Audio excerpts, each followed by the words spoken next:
আয়োজন করেছি।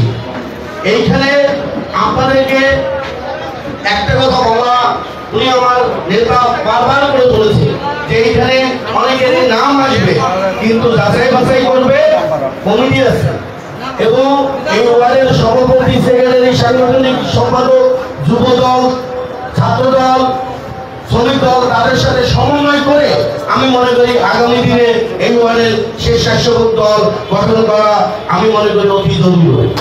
এইটা করতে হবে এই কারণে যাতে করে আমি ছাত্র দলে আছি, যুব দলে আছি, স্বেচ্ছাসেবক দলে যাবো, তাহলে তো আমার দলকে গতিশীল করা হলো না, আমার দলকে আরো ছোট করা হলো। আমি তখনই এক পদ থেকে আরো এক পদ, আমি আহ্বায়ক ছিলাম, আমার ছোট ভাই এখন আহ্বায়ক। প্লিজ, আমি তো বাদ দিছি। কেন বাদ দিছি? আমি উপজেলায় রেখেছি, এরকম করে আস্তে আস্তে বাদ দিয়ে দিয়ে যেতে হবে। আপনি হঠাৎ করে চাইলেও কেউ পদ পাবে না। এবং আমি মনে করি আমি আমার যিনি দিনাজপুরের থেকে দায়িত্বপ্রাপ্ত বারবুজুর হয়েছে তার কাছে অনুরোধ করবো যে পরীক্ষিত লোকদেরকেই কমিটিতে আনতে হবে। হঠাৎ করে কমিটিতে আনবেন, সে কেউ বুঝবে না, না বুঝে সংগঠন ও আর গতিশীল করতে পারবে না। যাতে করে গতিশীল হতে হয় সেই লক্ষ্যটা রাখতে হবে। পাশাপাশি আমি একটি কথা বারবার করে বলবো যে আমরা আমার যিনি নেতা নির্বাহী কমিটির সদস্য যারা আলহাজ এজেড রেজাউল হক 1995 সালে এই দলের হাল ধরে, তার আগেও কিন্তু আমি এই সংগঠনের সাথে জড়িত ছিলাম।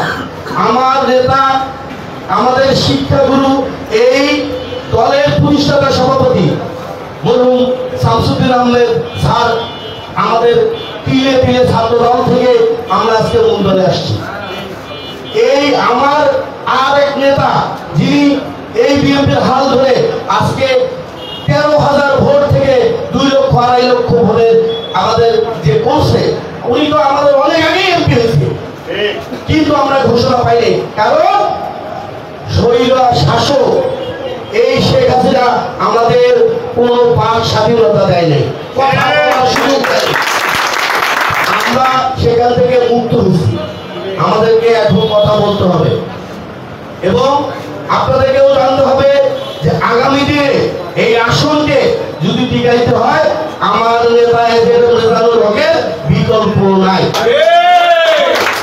পাশাপাশি আমি বলবো আপনারা আমার ভারপ্রাপ্ত চেয়ারম্যান জনাব তারেক রহমান যেভাবে বলছে যে কঠিন স্তরে যেতে হবে আগামী নির্বাচন, আপনারা সেটা প্রমাণ পাচ্ছেন যে আমাদের ভিতরে বিভিন্ন সংগঠনের লোক ঢুকে আমাদের ভিতর বিভ্রান্ত সৃষ্টি করতে চাচ্ছে।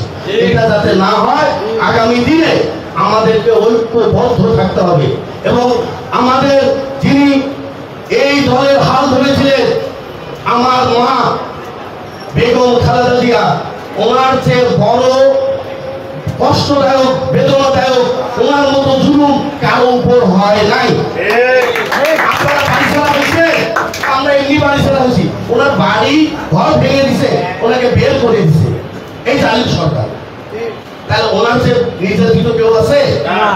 আমরা অনেক ভালো।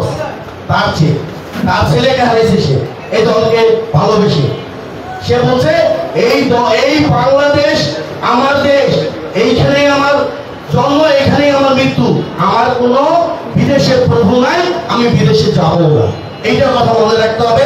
আমরা সেই নেত্রী কর্মী যিনি আপোষ কারোর সাথে করে নাই, আপনাদেরকে মনে রাখতে হবে।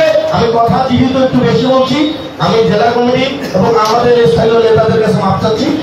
আগামী দিনে আমরা কখনো আপোষ করব না, আমাদেরকে ঐক্যবদ্ধ থাকতে হবে এবং যে কোনো সংগ্রাম, যে কোনো যুদ্ধে একসঙ্গে কাজ করবো, এই প্রত্যাশা রেখে সবার সুস্বাস্থ্য